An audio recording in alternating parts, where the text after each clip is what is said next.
Сәлем достар, бүгін қатты нанды морозильникте қатыру жолын көрсететін боламын.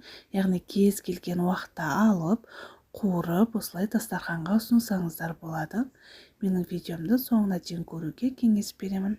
Ең алдымен ұнымызға жарты қасық тұзымызды салып, суымызды құйып, қамырды жұмсақ етіп илеп дайындап алатын боламыз.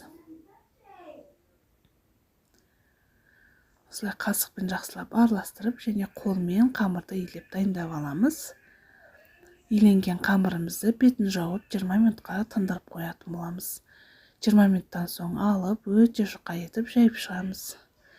Маргаринімізді немесе тоң майымызды алып осылай жағып, тегістетіп кішкене қатқанша орап, осылай тоңазытқышқа салсаңыз, морозильникке, яғни жарты сағатқа, ал холодильникке салсаңыз 1 сағатқа пакетке салып қоятын боламыз.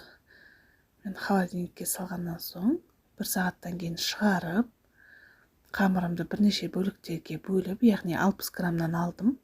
Осылай екі қамырды 60-60 граммнан алып, бір-бірінің үстінен жабыстыратын боламыз, яғни өте қатпарлы болып шығатын болады. Барлығын дәл осылай бөліп алатын боламыз.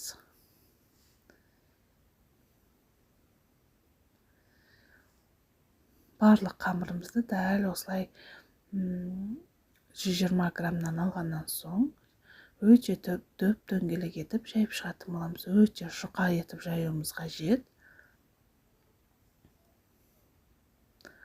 Он сеуіп, немесе сеппей осылай жайсаңыздар да болады.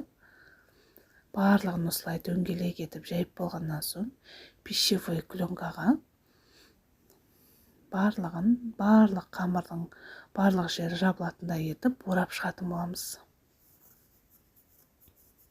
Бұл қамырды, яғни қаттаманы 1 ай көлемінде сақтауға болады.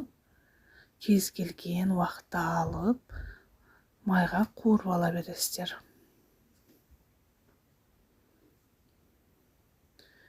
Осылай барлық жері жабылғанша орап шығатын боламыз. Морозильнигіміздің өте тегіс жеріне қойып шығуымыз қажет. Қисайып қалмау қажет қамырымыз. Осылай барлығын орап шығатын боламыз. Қисайып қалмау қажет. Қуырар алдынан 15-20 минут алдын шығарып қойып, қызып тұрған майымызға екі беті қызарғанша қуырып алатын боламыз. Өте дәмді, қытырлақ болып шығады. Достар, видеом ұнаса лайк басып, өз пікірлеріңізді қалдыруды ұмытпаңыздар.